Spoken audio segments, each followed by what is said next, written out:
네, 이번 시간에는 어, 의사에 대한 그 공소제기 건, 의사의 범죄 혐의 기소권에 대한 결과들, 그 다음에 우리 법원이나 수사기관 법원의 태도, 또 의료계 입장, 이런 것을 종합해서 누구 말이 맞는지 한번 따져보도록 하죠. 심각한 문제니까. 의사들도 누구나 겪을 수 있고 겪고 있는 거고, 대한민국 국민들은 단 한 명도 빠지지 않고 겪고 있는 내용들이니까 한번 따져보죠. 그리고 사전에 말씀드리자면, 구체적인 사례마다 각 건건이 내용이 다르고 결론도 다르고 그런 거예요, 그게. 그래서 보편적이고 일반적으로 적용하는 건 안 되는 거죠. 이런 그 재판이나 범죄 사실 같은 경우에는. 그러나 어떤 그 논리, 법을 적용하는 논리, 법리에 대해서는 공통된 내용들을 추출할 수 있죠. 얼마든지. 유죄가 됐든 무죄가 됐든. 그래야만 되는 거 아니겠습니까? 한번 따져보겠습니다. 지금 화면에 보이는 거는 청년 의사라는, 이게 의료 신문인가요? 고정민 기자가 2022년 12월 16일에 게재한 기사입니다. 무죄, 무죄, 무죄. 5년 만에 막 내린 이대목 동병원 사건. 그래서 무죄는 1심 얘기하는 거고, 또 무죄는 2심, 또 무죄는 대법원 상고심을 얘기하는 거겠죠. 또 대법원의 상고심까지 해서 무죄가 났다.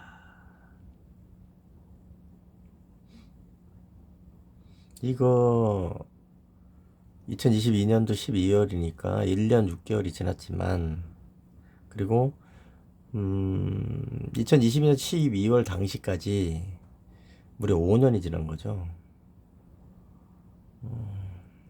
그 당시로 따지더라도.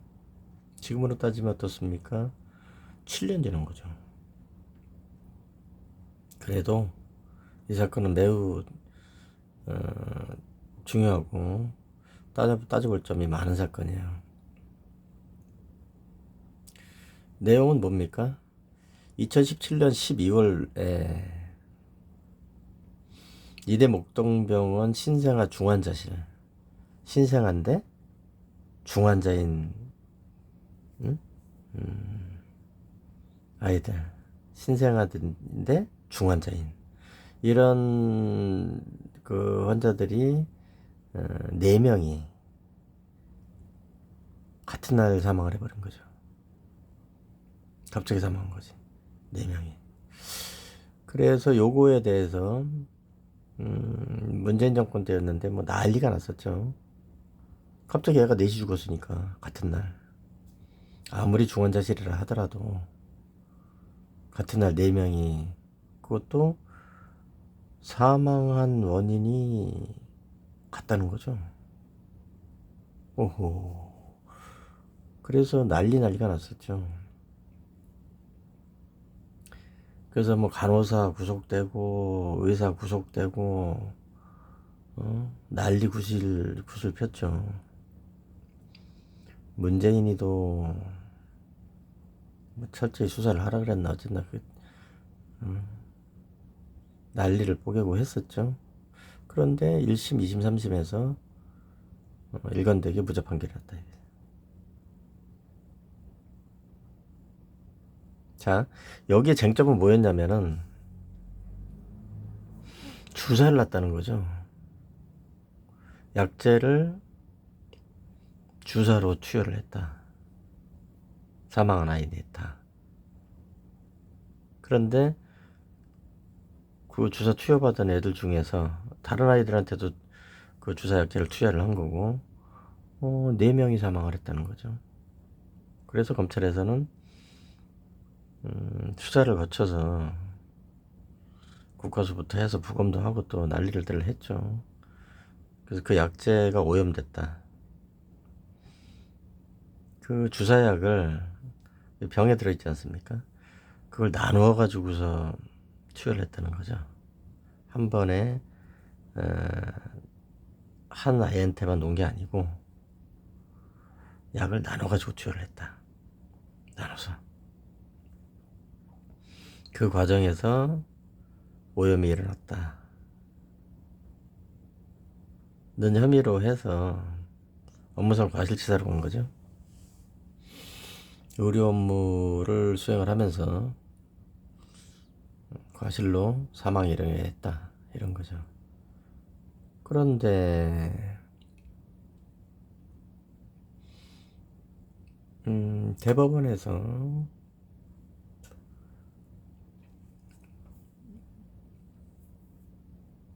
또 그렇고 보면 뭐 1심, 2심에서 검찰에서 주장한 것도 있고 피고인 측에서 주장한 것도 있고 그런데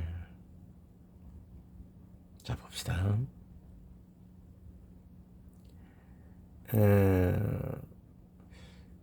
이때 주사 이 주사기를 스모프리피드라 그러나 이렇게 얘기를 하고 있네 보니까 스모프리피드 주사기가 오염됐다, 감염됐다. 이거를 가지고 기소를 했는데 법원에서 뭐라고 판단한 거냐면 변호인 측에서 주장한 것도 스모프리피드 이 주사기가 됐는지는 모르겠다. 감염됐다고 치자. 그걸 우리가 감염시켰다는 증거는 있냐? 이렇게 된 거예요. 법원에서도 뭐라 그랬어요? 그렇지. 그 주사기를 우리가 감염시켰다는 증거가 있어? 증거 대봐. 이런 거죠. 검찰에서 뭐라 그랬습니까? 앞서 말씀드린 대로 주사기로 약을 나눠가지고 애들한테 주사를 놓은 거잖아. 그럼 문제가 안 생기나? 그 과정에서 감염이 됐다고 봐야지. 그 약, 나눠서 주사 맞은 애들이 중에서 4명이 죽었는데, 하루아침에, 같은 날 4명이 갑자기 죽었는데, 그리고 부검해보니까 동일한 세균이 또 검출이 됐고, 어떻게 된 거야, 이거? 그런 거죠. 그러니까 의사 측에서 뭐라 그랬어요? 피고인 측 의사 측에서는 그거 약 자체가 감염돼서 왔을 가능성은 없나? 심지어는 뭐라고 주장을 했냐면 약병에 구멍 난 거 아니야? 이렇게까지 주장했어요.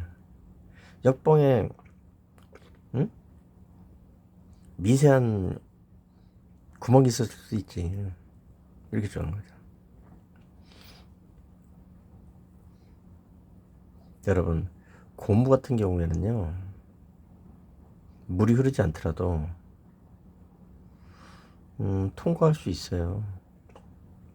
세균이 얼마든지. 물이 막 뚝뚝뚝 떨어질 필요도 없는 거고 흘러나오지 않더라도 세균이 들어갈 수 있는 구멍이 있을 수 있는 거예요. 고무는. 그런 점은 있지. 그러니까 이제 검찰에서는 앞서 말씀드린 그런 내용을 또 주장한 거죠. 아니 나눠서 주사를 했잖아. 의사가 뭐라 그랬어요? 그거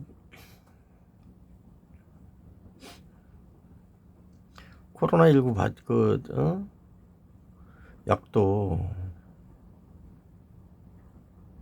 그 주사제도 나눠서 놓고 있는데 그렇게 해서 사람이 죽었냐? 그렇게 해서 코로나 약이 나눠서 주사를 해가지고 감염이 돼서 사람이 죽었냐? 전 국민한테 다 맞추고 있으면서 응? 다 투약을 하고 있으면서 그렇게 얘기한 거죠. 할 말이 없는 거지. 응? 물론 그렇게 따지면은 뭐 의사 측에서 주장한 것도 무력화되는 면이 있죠. 그러면은 약병에 구멍 나가지고서 세균이 감염될 가능성이 있으면 코로나 주사제는 전 국민이 다 맞고 있는데 거기에서 구멍난 약병은 왜 없냐? 거기서 약병 구멍 나가지고서 감염돼 죽은 사람은 왜 없냐? 이러고 주장할 수도 있겠죠. 어찌됐든 그렇게까지 주장을 했고 그러니까 검찰 측에서는 얘들이 감염시킨 거 맞다. 부주의로. 고의는 아니죠. 고의로 애를 넷을 죽일 이유는 있을 수도 있겠지만 좀 곤란한 상황이죠. 뭐 미국에서는 애들을 하고 환자들 뭐 집단적으로 살해하고 이런 경우들이 유럽에서도 그렇고 그런 경우가 많은데 한국에서는 아직까지 그런 게 그런 사건은 없었죠. 유럽에서는 뭐 100명을 죽였다나 200명을 죽였다나 그냥 미국에서도 간호사가 그렇게 죽이고 그래서 난리가 났었죠. 어쨌든 간에 고의는 아니고 과실로 그렇게 한 거다. 의사 쪽에서는 아니 우리가 무슨 행위를 해가지고 죽었다는 걸 증명을 해봐. 이렇게 된 거예요. 대법원에서 뭐라 그랬습니까? 한번 봅시다.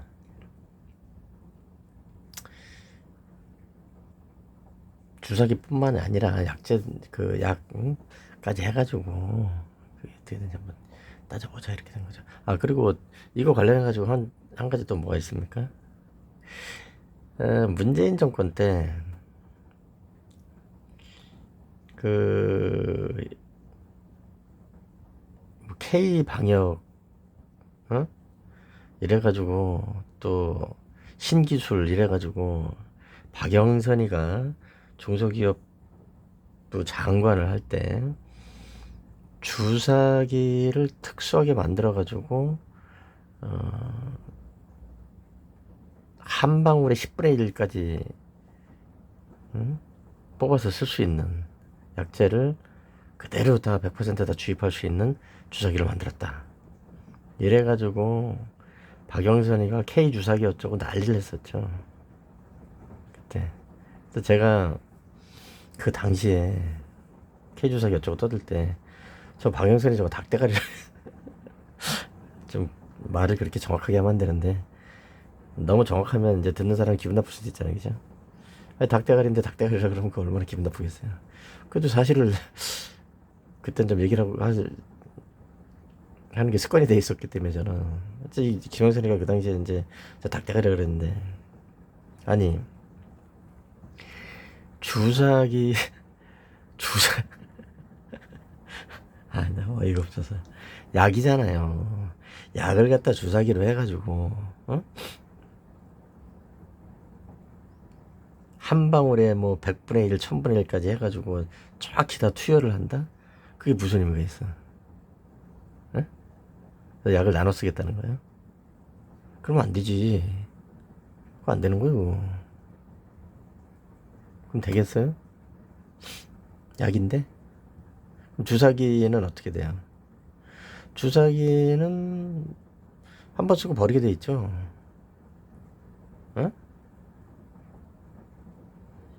당연히 한 번 쓰고 버려야 되잖아요. 그죠? 그럼 그 주사기를 누가 써? 더 비싼 주사기를 누가 쓰냐고. 응? 일반 주사기보다 더 비쌀 거 아니냐고. 일반 주사기도 웬만한 성능은 있을 거고 웬만큼은 다 빠져나가겠죠. 약재가 다 다 투입이 되겠지. 웬만큼은. 그렇죠? 근데 그 아주 미세한 부분까지 해서 주사를 놓을 수 있는 주사기가 있다면, 그래서 그거를 국제 특허를 내고 그걸 판매를 개시를 한다면 기존에 있던 주사기보다 비쌀 거 아니에요. 그죠? 근데 한 번 쓰고 버려야 돼. 응? 그러면 여러분 생각을 해보세요. 약이 비싸겠어요? 주사기가 비싸겠어요? 당연히 주사기가 비싸지. 약은 그냥 맹물에 맹물, 그냥 개발 비용이 많이 들어가는 거지. 응? 그냥 공장에서 막 그냥 증식시키는 거예요. 약은 웬만한 약들은 그 개발비를 뽑아 먹는 거지. 그 약값이 얼마나 합니까? 물인데 그냥. 주사기는 공장에서 만들어야 되잖아. 어? 실리콘으로 하든 플라스틱으로 하든 뭐로 하든지 간에 공장에서 만들어서 뭘 조립을 하고 뭘 하고 난리를 뿌게 되는데, 약 만드는 값이 훨씬 더 쌀걸? 응? 그럼 어차피 일회용인데 약도 주사를 하고 나면 없는 거잖아요. 다시 뭐 소변이나 대변으로 받아서 다시 쓸 수는 없는 노릇이고. 그죠? 주사기도 한 번 쓰고 나면 폐기 처분해야 돼요. 재활용이 안 돼. 해서도 안 되고. 그쵸?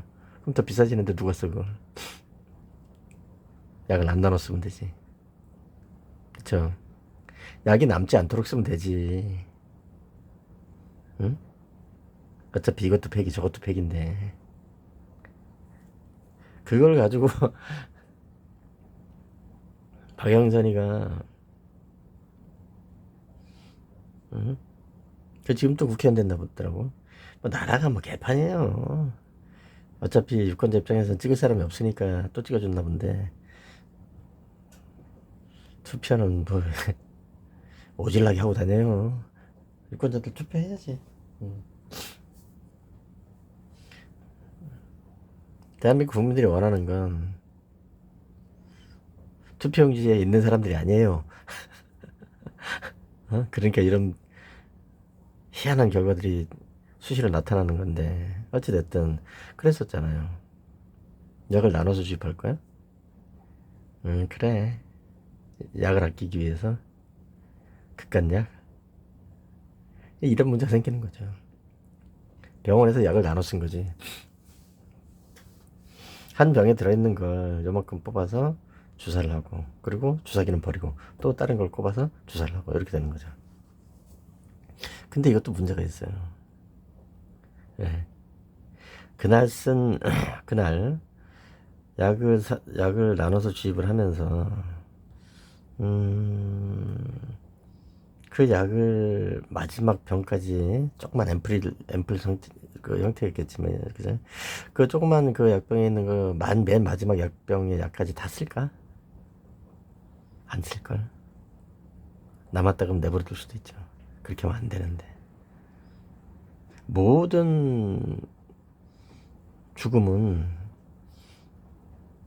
과실 있죠. 고의가 아닌 과실범을 일으키는 모든 죽음은 사소한 실수로부터 발생하는 거예요. 큰 실수로부터 발생하는 게 아니에요.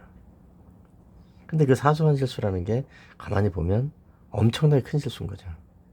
아니 요만한 약병에다가 매일 하듯이 뽑아서 쓰면 이게 무슨 감염될 일이 있어, 뭐가 있어, 그렇게 생각하는 거예요. 그냥 감염이 왜 안 되나. 의사들도 본인들이 주장하고 있잖아요. 약이 감염됐을 수도 있다고. 멀쩡한 약병이. 말이라고 해.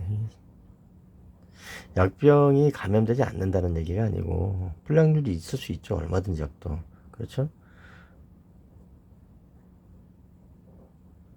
공장에서 찍어놓는 것도 불량률이 많으냐 적냐의 차이지 불량률이 없을 수는 없으니까요. 그렇죠? 그러나 어느 날 애들 넷이 같은 날 사망을 했는데, 그거를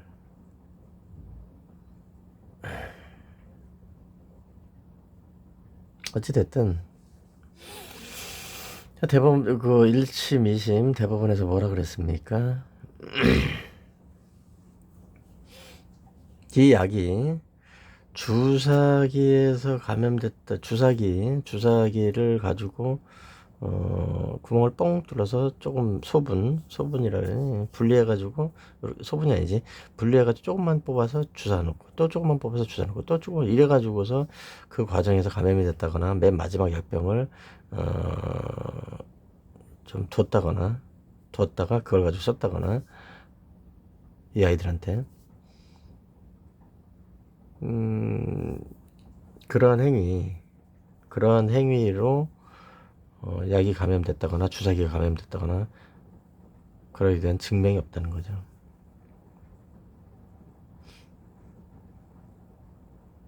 그래. 그렇다고 보자. 그리고, 쌍둥이. 같이 약을 투약한. 근데 거기까진 좋아요. 뭐, 그럴 수도 있어. 어. 의사들이 꼭 감염시켰다는 보장이 있나? 간호사가 꼭 감염시켰다는 보장이 있나? 응, 알았어. 무슨 얘기인지. 좋아. 근데 한 가지 논리는 대법원도 좀 앞뒤가 안 맞는 얘기를 하고 있던데.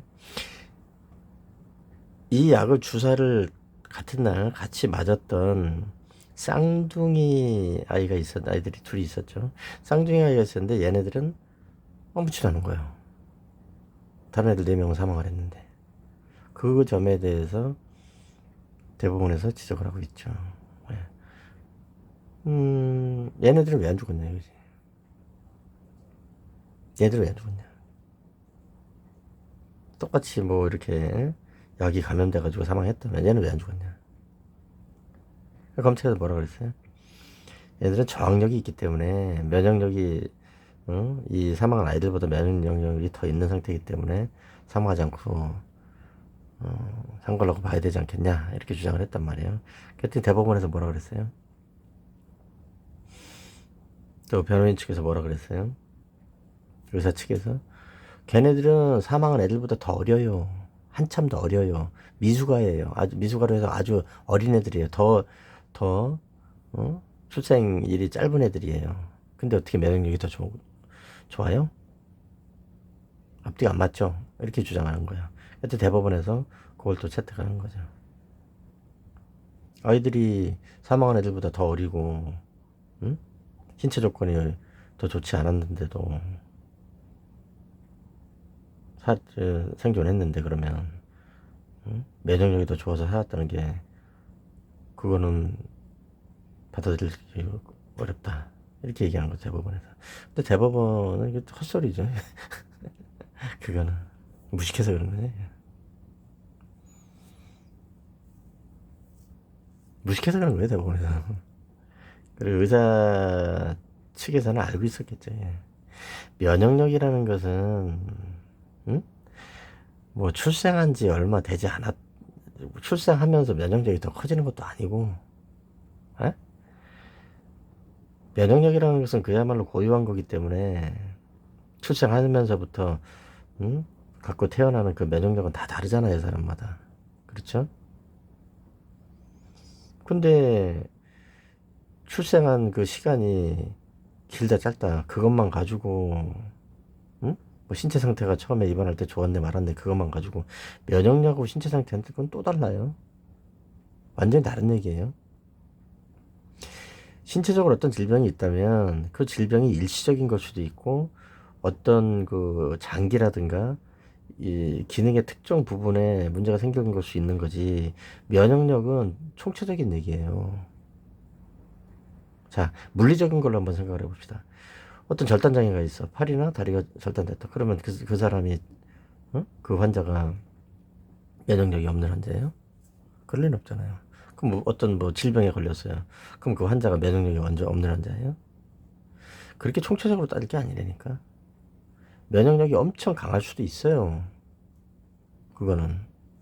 특히 출생한 지 얼마 안 됐다 그러면 타고난 면역력이 어떻게 발현될지는 아무도 모르는 거예요. 근데 출생한 지 얼마 되지도 않고 그래서 면역력이 안 좋다? 그 대부분에는 무슨 바보들만 앉아있나 고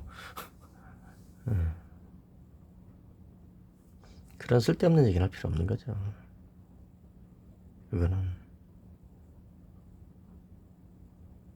그렇잖아요. 제가 요즘 그 농사를 짓다 보니까 알겠는데 면역력은 전혀 다른 얘기예요. 제가 지금 수박이 6개를 갖다 심었는데 처음부터 뿌리가 안 좋았거든요. 엄청 안 좋았어요, 뿌리가.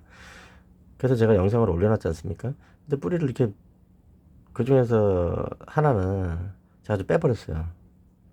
요번에 흙 이렇게 다시 고르고 하면서 하나는 뿌리 제가 보여드렸잖아요. 이게 뿌리가 이거밖에 없다고. 뿌리가 거의 한 가닥이야. 그것도 한 2, 3cm 밖에 안 돼요.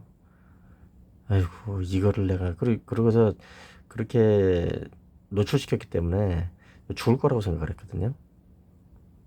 영상으로 담겨놓지는 않았지만 죽을 거라고 생각했어요. 근데 제가 그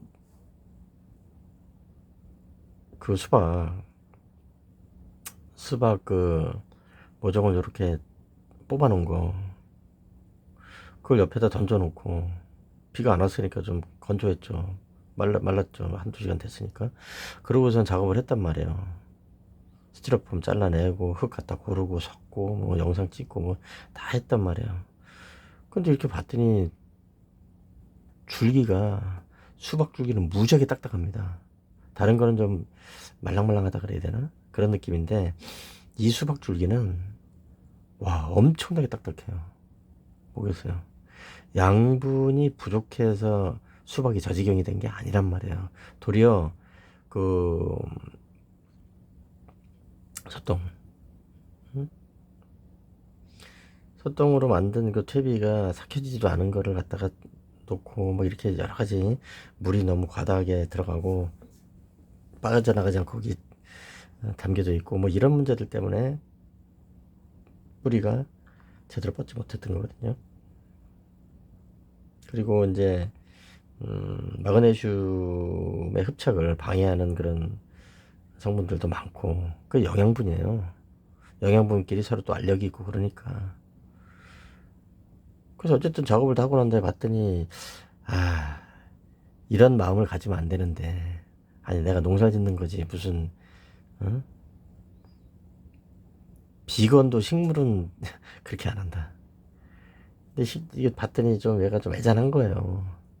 그러면 안 되는데 나중에 문제가 생길 텐데. 그것도 심었어요. 손가락으로 푹 찍어가지고 거기다 좀 심어놨어요. 근데 비가 오잖아요 지금 어제부터. 그거 지금 시들었어야 되거든요. 재수가 좋은 거예요. 그 모종은 지금 하루 만에 짱짱해요. 지금 밖에다 이렇게 빼놨고 그 뿌리 하나밖에 없는, 어? 그거 무슨 모종도 아니고 그 무슨 이쑤시개도 아니고 그게 짱짱하다고 지금. 면역력은 다른 얘기라고요. 그거는 쌍둥이 아이들 그 두 아이들은 면역력이 탁월했을 가능성이 크죠. 그리고 전반적인 면역력이 좋지 않았다 하더라도 이 균에 대해서는 프론디균, 시트로박터 프론디균,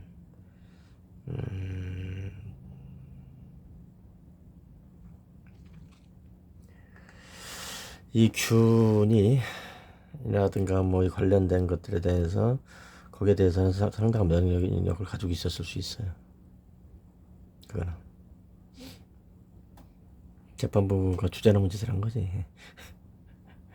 만들어 주려다 보니까 그렇게 된 것 같이 보이는데, 2심 재판부, 2심 재판부에서 그렇게 얘기했구나. 대법원에서도 인정한 거니까 뭐.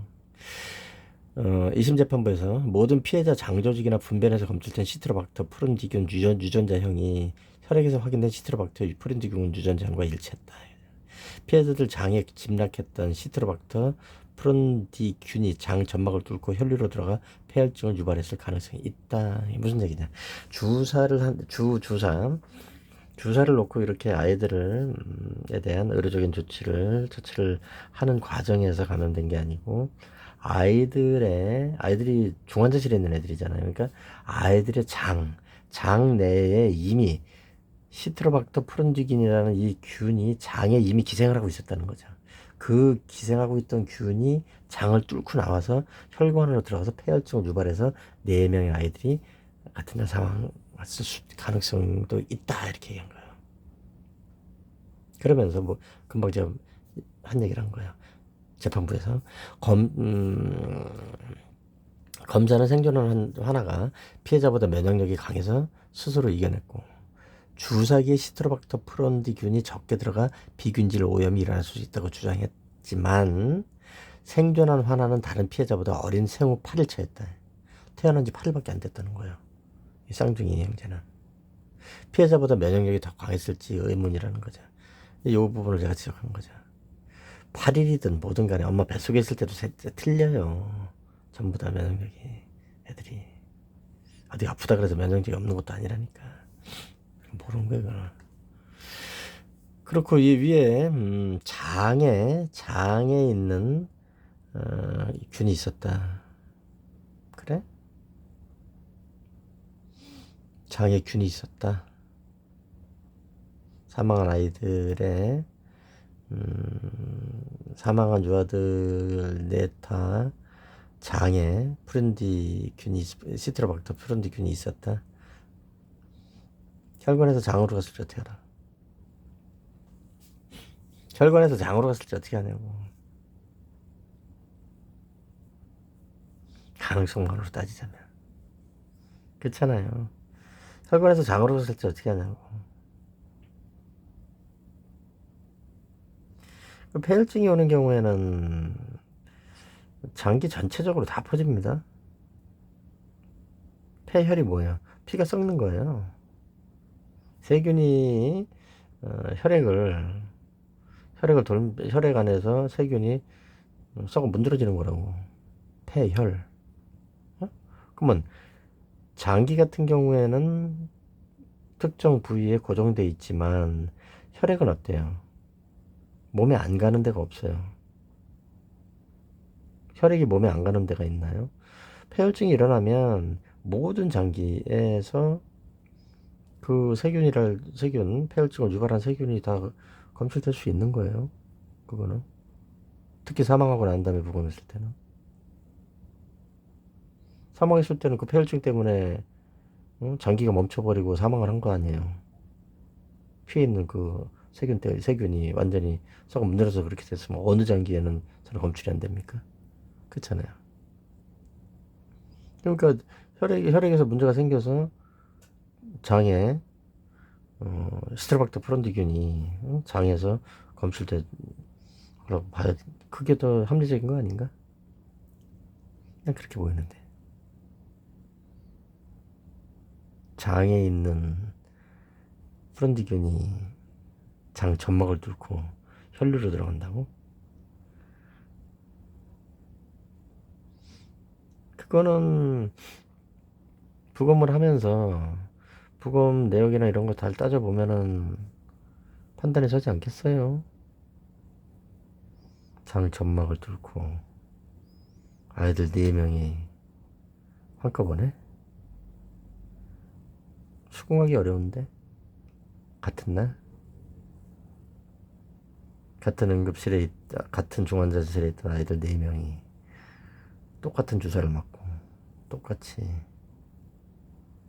장에 프론디균이 있어서 그 프론디균이 똑같이 혈액으로 들어가서 같은 날 사망을 한다고? 됐다. 그래서 저런 부분들은 쓰잘데기 없는 설치로 보여집니다. 저거는.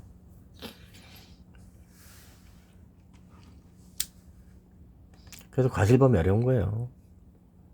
과실범 처벌이 어려운 거라고. 이게 형사사건에는 의심의 여지 없이 증명이 돼야 되기 때문에 의심의 여지 없다는 것도 가상적이고 추정적이고 관념적인 얘기에 불과하지만 어찌됐든 형사 판결이 이렇게 곤란한 부분들이 있는 거예요. 근데 재판부에서 이 부분들은 납득하기 어렵고 차라리 그 약이 어디서 오염됐는지 알 수 없다.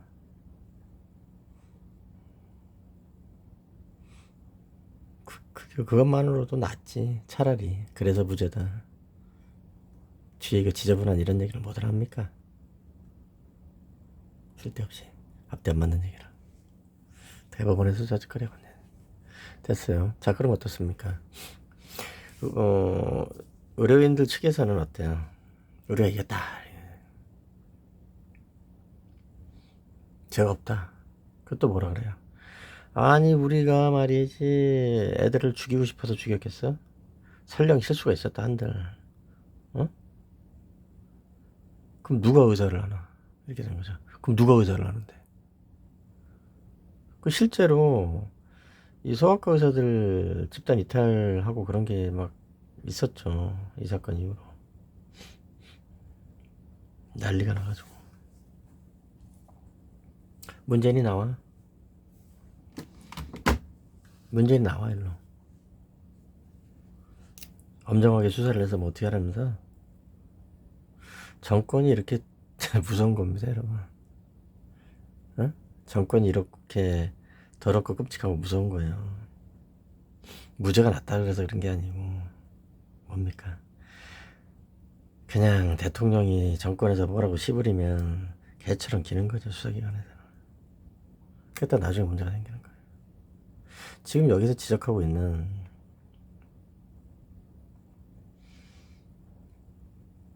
적지 않은 시간 동안 앞서서 제가 지적했던 이런 부분들은 얼마든지 수사를 하면서 가부를 따져볼 수 있고 논리적으로 증명할 수 있는 부분들이었어요. 유죄가 됐든 무죄가 됐든. 그런데 어떻게 했어요? 구속부터 시킨 거죠. 영장부터 내주면 문제가 있다고 그랬죠, 제가. 영장 내주면 어떻게 돼요? 경찰에서 10일, 검찰에서 20일이에요. 한 달 동안 이거 어떻게 처리하나? 응? 애가 4시 죽었어. 관련된 의료인이 7명인가? 뭐 이래가지고서 구속된 것도 몇 명이야, 간호사까지 해서. 그러면은 시간에 쫓기잖아요. 그래, 안 그래? 방법은 많아요. 조사해서 혐의를 입증하고 처벌할 방법 많다고 저가 있다면. 근데 문재인이가 시부리고 하고 저 난리를 하고 떠드니까 영장부터 쳐놓고 지랄을 해서 그런 거 아니에요. 검찰에서는 그게 아니다. 수사기관에서는 그게, 경찰에서는 그게 아니다. 검찰에서는 그게 아니다. 얘기하겠지만 맞잖아요.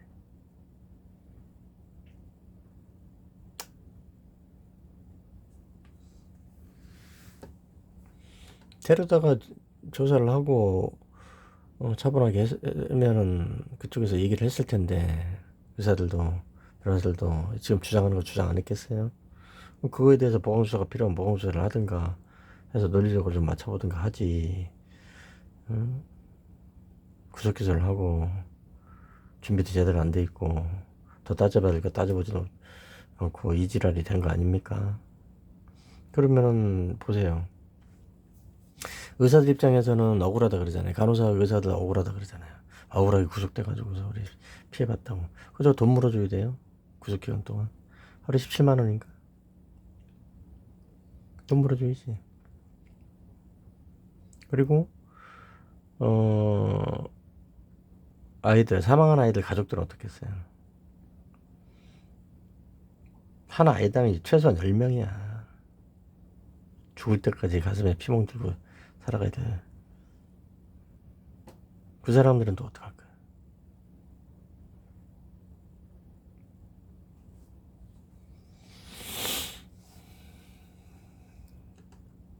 자, 그럼 결론을 내봅시다. 뭡니까?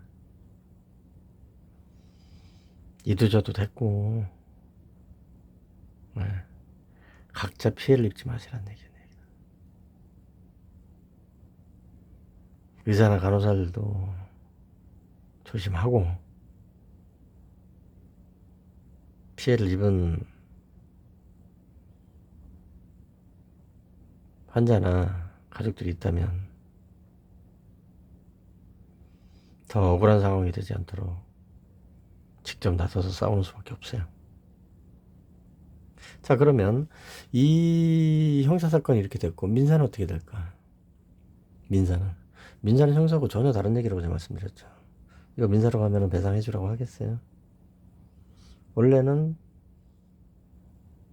형사사건하고 별도로 따져야 되죠. 근데 민사법정에 가면 어떻습니까? 요즘 늘 얘기하죠. 불법 선배거든요. 체불 선배든가 불법 선배든가. 손해배상은 두 가지 영역밖에 없다고 그래요. 나는 인정하지 않지만 불법행위 손해배상, 채무불이행 손해배상. 결국 손해배상이잖아요. 그렇죠? 손해배상 인정해 줍니까? 형사적으로 무죄를 판결을 받았고 이질을 한다고 지금 법원에서.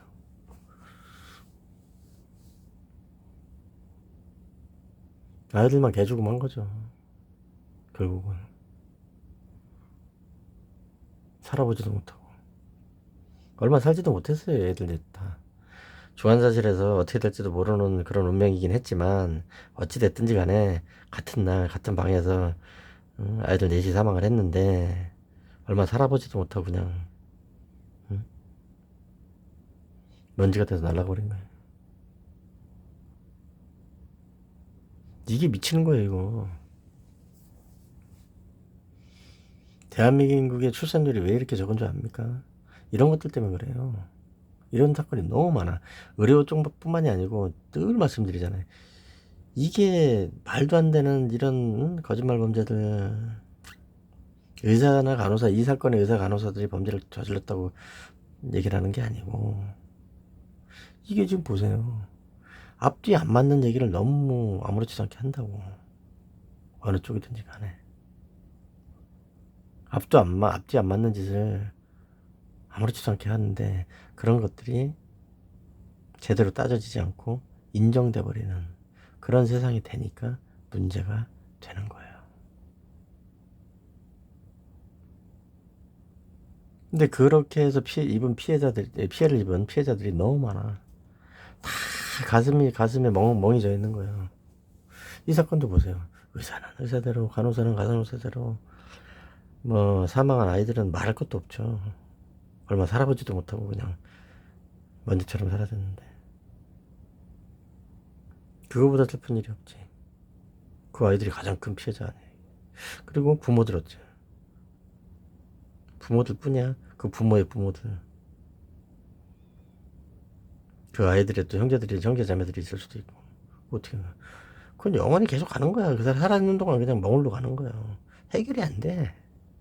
근데 그런 거를 뭐야? 주님의 품 안에서 마하바냐바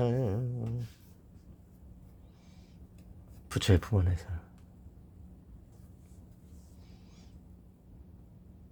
이루고 앉아있는 병든 세상이죠. 병든 세상. 교회만 화벌나게 많아지는 거예요. 하다 이제는 뭐 오만 응? 종교들 듣도 보도 못했던 종교들까지 막 그냥 화벌나게 많아지는 거예요. 하나님 가지고 장사하다가 안 되겠으니까 예수라는 거 만들어 놓고 예수 가지고 안 되겠으니까 뭐 마리아라고 만들어 놓고 마리아 가지고 안 되겠으니까 무슨 천사라고 만들어 놓고 천사 가지고 안 되겠으니까 뭐 만들어 놓고 계속 늘어나는 거죠. 팔아먹는 물건 숫자가. 교회 누가 결혼해서 누가 일 났습니까? 피멍이 지고 있는데 누가. 법원은 똑바로 해야 돼요. 헛소리를 하지 말라는 게 헛소리를. 특히 대법원. 민사고 형사고 어떻게 똑같냐? 응? 민사고 형사고 어떻게 똑같냐고. 민사상 불법행위하고 형사상 불법행위하고 비슷하긴 하냐고. 근데 똑같이 해가지고 판결하고 있잖아요 지금.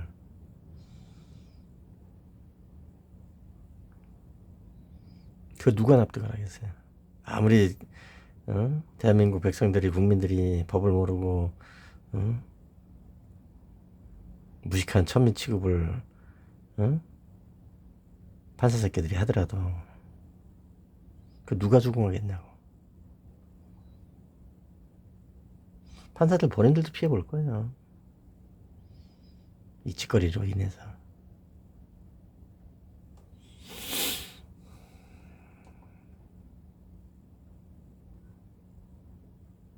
정작 책임을 져야 될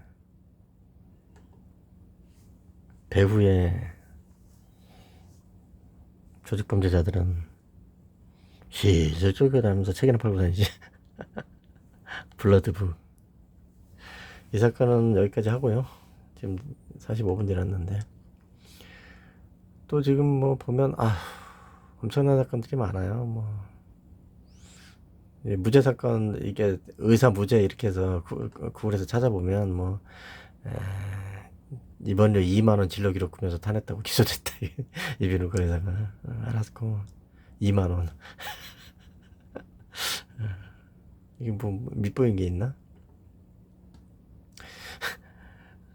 개판이에요 지금. 지도교수 고발하면서 진료 기록 낸 의사도 무죄 판결 받았고, 이 2만 원짜리는 좀 너무한 거죠. 아니 2만 원을 탄했다고 그게 무슨 뭐 그걸 가지고 건강보험법 위반으로 해가지고 기소를 하고, 뭐 2만 원도 빼먹었으면은 건강보험법 위반이긴 하지. 근데 언제부터 대한민국 수사기관에서 건보해서 고발해서 밑보인 게 있나? 알아서들 합시다. 지도교수가 뭐 불법을 저질렀다 그래서 그거 가지고서 지도교수가 지도교수 관련된 개인정보 진료 기록을 제출했는데 수사기관에, 그게 이제 개인정보법을 위반했고 의료법 위반했고 뭐 이렇게, 아니 그 개인정보법 위반했다. 의료정보나 이런 거 함부로 제출하면 안 되죠, 남의 거. 그 개인정보법 위반 뭐 이렇게 된 거죠 이게. 그런데 그 다음에 의료법 위반, 공소기각. 의료법 위반은 뭐냐면 이제 의료기록을 제3자 거를 갖다가 유포하면 안 되는데 경찰에 갖다 준 것도 유포다 이렇게 된 거죠. 그래서 기소를 했다는 거죠, 검찰에서. 검사 새끼들 무식해가지고. 이 같은 새끼야 이거. 그래서 항소심에서 뭐라 그랬습니까? 공익적으로 쓴 거지, 그걸 가지고서 뭘 정당한 행위다, 그죠? 네. 아니 교수가 진료 기록을 가짜로 만들어가지고 이렇게 했다고 그걸 고발을 했더니, 고발한 사람들이 진료 기록을 빼다가 준 거라고 해서 기소를 하는 새끼가 어디 있습니까? 검사가 어떤 새끼예요? 개판이 개판. 근데 이 지도교수가 또 무죄 판결을 받았다는 거죠. 지도교수는 무죄 판결이야 뭐야 이거. 의료법 위반 됐고, 이 지도교수도 무죄 판결이 난 것 같은데, 이 지도교수 봅시다. 검찰에서, 이 사건도 중요해요. 검찰에서 이 지도교수도 무혐의 처분했다는 거죠. 무혐의가 아니지, 검찰에서는 불기소 처분했다는 얘기죠. 혐의 없음 불기소. 증거불충분이지 뭐. 혐의 없음 불기소는 전부터 증거불충분입니다, 검찰은. 논리상 그렇게 해요. 자, 이 지도교수는 무슨 혐의였냐면, 본인이 치료도 하지도 않아놓고 치료한 걸로 진료 기록을 가짜로 작성했다, 이렇게 의사들이 고발을 해버린 거죠. 이 교수님이 말이에요, 자기가 치료한 것도 아니고 내가 했는데 지가 했다고 진료 기록을 이렇게 만들어 놓네. 그렇게 해놓고 나서 지 경력 쌓고 그러고서 거기서 돈 받아먹고, 수술하면 수당이 있지 않을까요? 어찌됐든 간에, 근데 이 지도교수도 혐의 없음 처분했다, 검찰에서. 이유는 뭐냐? 수술에 참여하지도 않은 지도 교수가 수술에 참여한 걸로 진료 기록에 나와 있는 건 맞다. 거기 적혀 있는 건 맞다. 그런데 전산상으로 응? 지도 교수 이름이 자동으로 생성되거나 관행적으로 이렇게 거기다 이름을 적거나 이런 것뿐이지. 그 진료 기록을 지도 교수가 그렇게 가짜로 작성했다고 보기는 증거가 없다 이렇게 되는 거죠. 정말 나쁜 놈들이죠. 누가? 검사 새끼들. 닭대가리 새끼들이 닭대가리 새끼들. 관행이 어디 있습니까? 범죄. 불법의 관행이 어디 있어요? 검사 새끼들은 아직도 대가리가 이 대가리예요. 저것들. 지들이 법을 창조한다고 생각을 한다니까. 어떨 때는. 그래서 요 사건은 이렇게 해서 마무리를 짓고 어쩌고. 그런 것만 배운 거예요. 그런 것만. 그리고 그 부장검사 애들이 그런 식으로 해가지고 장난질을 하는 거예요. 이렇기 때문에 대한민국 출산율이 뚝 떨어지는 겁니다. 살겠습니까 이거? 응? 교수가 수술 참여도 안 했는데 수술했다고 진료 기록이 작성돼가지고 그거 가지고 팽팽 굴러가고 앉아 있는데 그러면은 그거에 따라서 거짓으로 오고 가는 게 얼마나 많겠어요. 의대 교수는 의료행위를 해야 되잖아요. 의료행위를 하지 않는 교수가 있나요? 그러면 안 되잖아요. 2중, 3중, 4중, 5중, 6중, 7중, 8중, 9중, 10중으로 해먹는 건데 그렇게 다 관련이 있는 건데 그 진료 기록에 교수가 무슨 수술을 했다고 그렇게 적혀 있으면 잘못된 거잖아. 한두 건도 아니고. 그쵸? 근데 그에 대해서 조사도 안 한 거예요. 이 교수들 교발한 의사들이 제출한 6건인가 그것만 가지고 한 거예요. 추가로 조사도 안 하고. 한두 건 그렇게 돼 있겠어요? 그럼 저건 교수도 아니지 저거. 가짜죠. 직접 집도를 하지도 않아놓고 했다고 그래놓고 그거 가지고서 논문 쓰고 뭐하고 지랄을 했으면 그게 가짜 교수지 그게. 한둘이 저럽니까? 한두 놈이 저러는 게 아니죠. 의대 교수들은 다 저런다고 보면 돼. 솔직히 얘기해서. 그 뭐 수술방 들어가서 칼자루 넘겨주는 거는 뭐, 예. 근데 그러죠. 안 그러면 어떻게 배우냐고.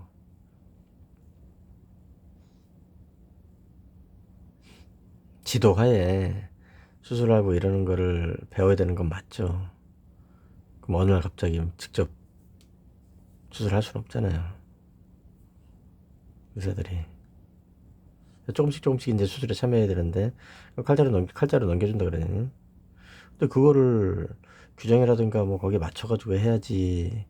교수가 지 꼴리는 대로, 야, 오늘은 너 해봐. 야, 오늘은 너 해봐. 그래서 뭐 그렇게, 막 함부로 하면 됩니까? 지가 이뻐하는, 응? 수련이한테, 너 한번 해봐, 이거. 이렇게 따고, 이렇게 자르고, 이렇게 붙이고, 꼬매, 이렇게 합니까? 그렇게 하죠. 요즘 많이 좀 달라졌겠지. 이렇게 고발도 하고 그러니까 의사들이. 이 검사들 이렇게 하면 되겠어요, 이거? 응? 검사들 이렇게 하면 되겠냐고, 이거. 이건 법원에서 이제 제동을 건 거죠. 법원에서. 세상에. 교수가 가짜 의료 기록 작성했다고 고발을 했더니, 고발한 사람들 기소를 해요. 교수 새끼는 죄가 없고. 관행. 전산상 집도의 부분이 자동으로 생성된다고. 자동이 어디 있나. 그런 얘기들 많이 하더라고. 공기관에서 뭐 문서가 잘못된 거에 대해서 지적을 하면 그 자동으로 되는 거예요. 내가 그래요. 자동이 어딨냐고. 배우의 사람이 하는 거지. 자동이 어딨어. 그런 얘기 많이 해요, 공무원들. 그 전산으로 자동으로. 경찰에서도 그런 얘기 많이 해요. 전산으로 자동으로. 근데 전산으로 자동이 어딨어. 입력을 하니까 나오는 거지. 그쵸? 입력 안 했는데 나오는 게 어딨어, 지금. AI도 입력해서 되는 거요. 아직까지는. 기계가 자체적으로, 기계나 프로그램이 자체적으로 판단해서 하는 건 아무것도 없어요. 어떤 검사 새끼인지, 어떤 부장인지, 어떤 지검장인지 이 새끼도 아주 무식한 새끼들이죠. 자동 생성이라는 게 없다니까.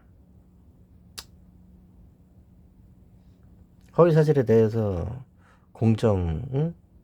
공평, 뭐 이런 소리 떠드는 거랑 똑같은 거죠. 허위에 공정이 어딨나? 진실되기지. 허위에 공평이 어딨나? 진실되기지. 그럼 그 허위의 사실을 인지했는지 인지 못했는지 그에 따라서 어? 양형에 참작할 일이고 고의 여부라든가 이런 거는 수사를 통해서 밝힐 일이지 재판을 하고 앉아 있어요. 검찰에서. 경찰에서 그래. 순경애가 그러고 다니대. 순경애들은. 만만하면 순경애들한테 시켜가지고 리모컨 조정하자. 순경애들이 뭔 죄가 있다고. 죄가 있는 것들도 있지만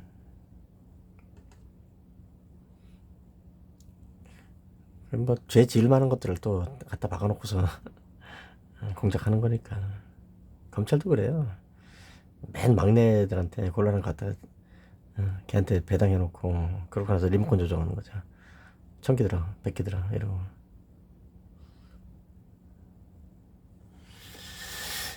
자, 됐습니다. 그래서 이런 사건들도 많고 아유 골치 아프고 피곤한데 이런 일들이 있으니까 이 수사기관이나 법원에 있는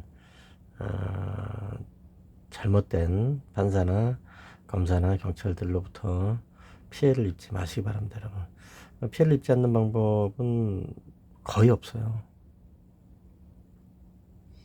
변호사가 붙어서 끝까지 가서 재심도 하고 뭐도 하고 이렇게 하는 경우들도 있지만 그런 경우가 얼마나 되겠습니까? 여러분들이 이런 피해를 입지 않는 방법은 한 가지밖에 없어요. 스스로 끝까지 물고 늘어져서 처리를 해야 된다.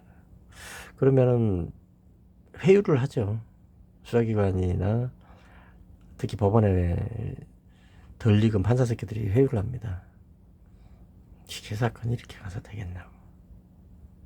수사기관에서도 그러죠. 이거 이제 좀 일상으로 돌아가서 뭘 해야지. 이거 언제까지 이렇게 뭐 이렇게 얘기를 해요. 언제까지? 죽을 때까지. 누가? 범죄자들이. 나는 살고. 그렇게 되는 거예요. 그러면 인생이 그런 거예요, 원래. 엿같이 무슨 뭐, 이런 더러운 꼴 보면서 말도 안 되는 소리 하고, 가족 잃고, 나 장애인 되고 불구되고 이렇게 해놓고 나서, 그거에 대해서 눈 감고 포기하고 무슨 삶을 삽니까?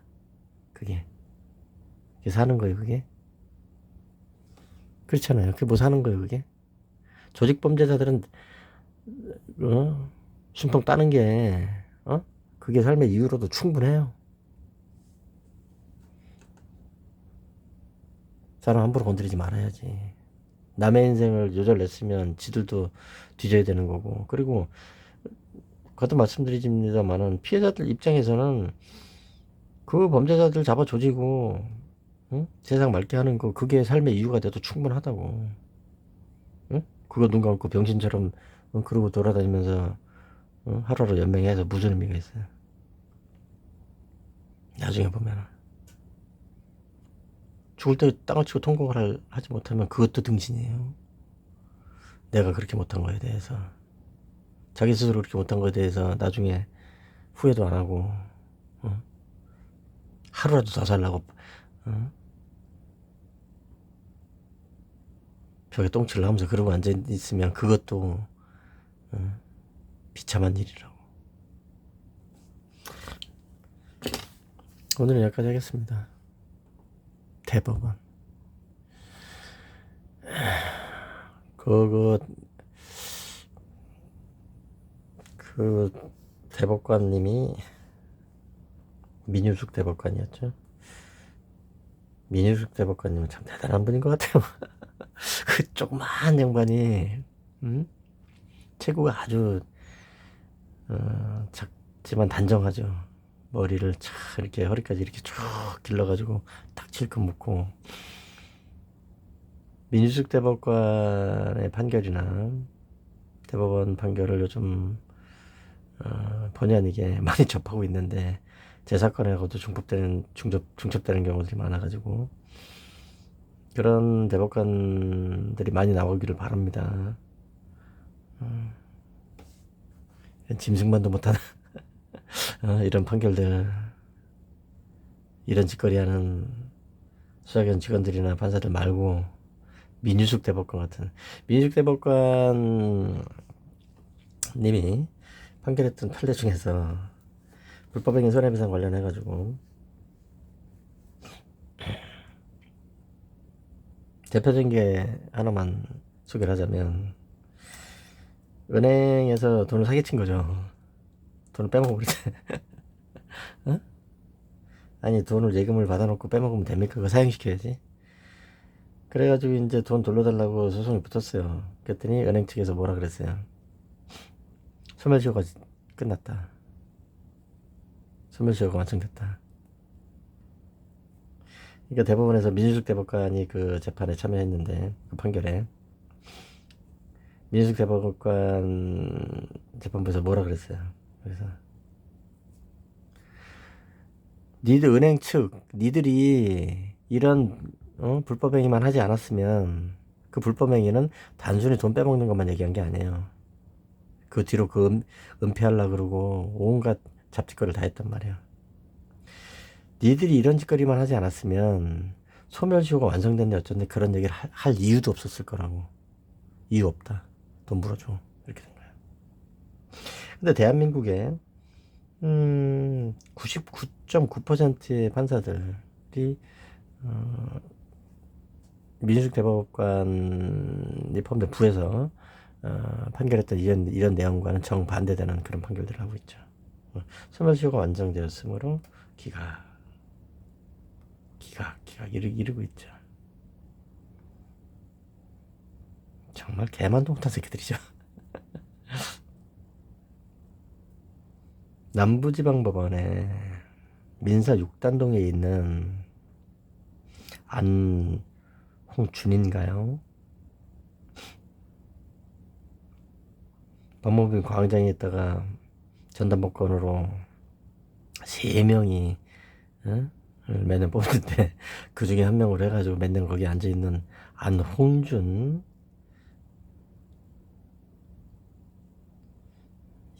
이런 사람들이 민주숙 대법관이 포함된 재판부에서 했던 대법원 판례를 마음 깊이 새기고 판사 생활 때려쳐야지.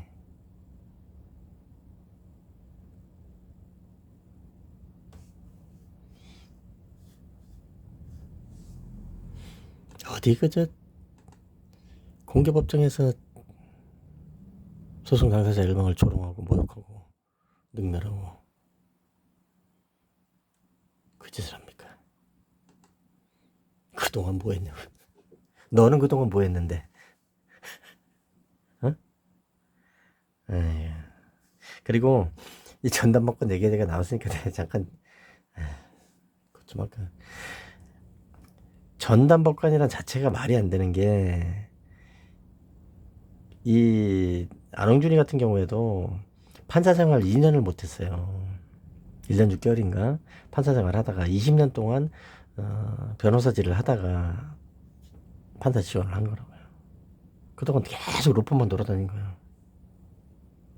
20년 동안. 그러면 어때요? 돈 받고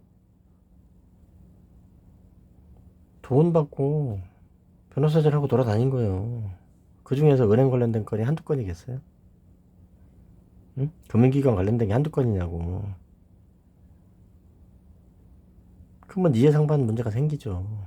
근데 그런 거는 판사들은 이해상반이 아니라 말도 안 되는 소리 하지 말라. 요번에 김호수 검찰총장 같은 경우에 정부에서 어떻게 했습니까? 변호사 개업에 동의하지 않았죠.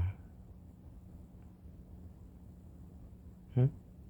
검찰총장으로 있다가 나와가지고 변호사 개업을 그렇게 바로 해버리면, 응? 권오수인가? 검찰총장 말이에요.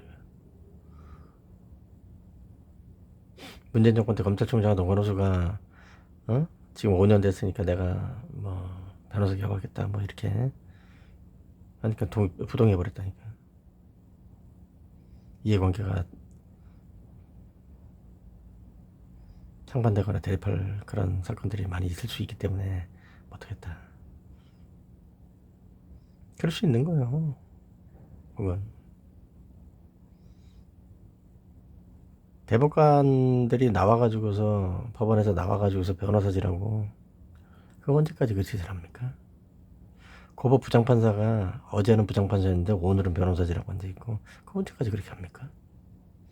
고법 부장이 없지만은 부장판사급인 애들이 나와가지고서 어제는 변호사 판사고 오늘은 변호사고 이 짓거리를 언제까지 하고 있냐고 이 나쁜 놈의 새끼들 말이죠.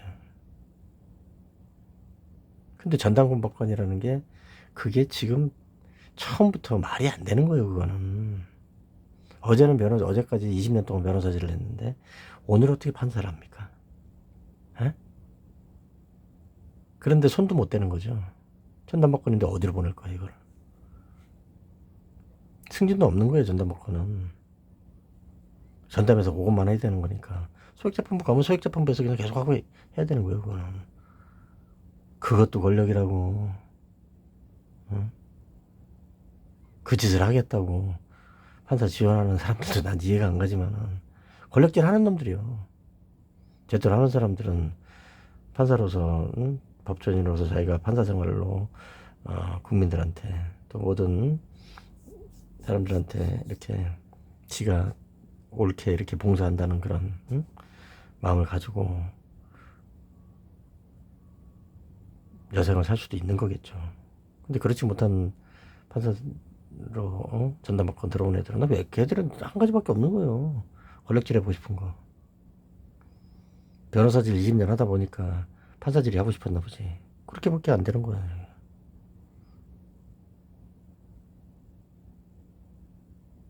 내가 좀 말이 심합니까? 뭐가 심해? 사실 그렇지. 이해상반이라는 게 무슨 판사는 그런 게 없다고?